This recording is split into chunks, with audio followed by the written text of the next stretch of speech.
đây lục rùa này cú không video nàyខ្ញុំសូមបង្ហាញលោកគ្រូតេតតទៅនឹងការធ្វើវេនសម្អាតសិស្សស្វ័យប្រវត្តិអញ្ចឹងទីមួយលោកគ្រូចូលកន្លែងផ្នែករដ្ឋបាលសិស្សនឹងមករដ្ឋបាលគ្រូហើយលោកគ្រូនឹងឃើញកន្លែងវេនសម្អាតនឹងអញ្ចឹងលោកគ្រូចុចជ្រើសរើសវេនសម្អាតមក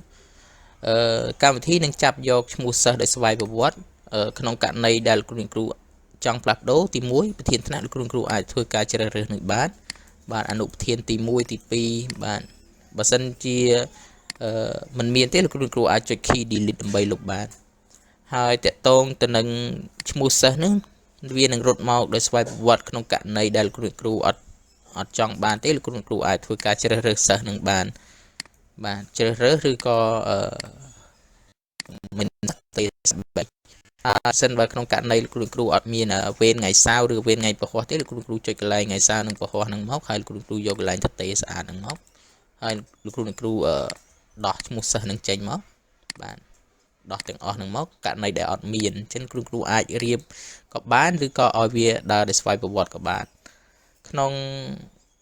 ផ្នែកទី1នឹងតកតងទៅនឹងសម្រាប់សិស្សដែលមានត្រឹម50នាក់ចុះក្រោមផ្នែកទី2នេះតកតងទៅសម្រាប់សិស្ស50នាក់ឡើងលើដូចគ្នាអត់ខុសគ្នាទេលោកគ្រូបន្ទាប់ពីបញ្ចូលឈ្មោះសិស្សឲ្យរួចរាល់មកលោកគ្រូអាច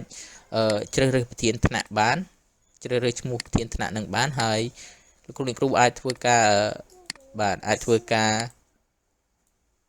កំណត់ផងដែរដូចតែលើកមុនទេបើសិនជាអត់មានថ្ងៃសៅរ៍ឬក៏អត់មានថ្ងៃពហុបាទអញ្ចឹងលោកគ្រូអាចធ្វើការដោះបាទដូចដែលខ្ញុំបានបង្ហាញវីដេអូមុនអញ្ចឹងសម្រាប់វីដេអូនេះមានតែប៉ុណ្្នឹងទេសូមអរគុណ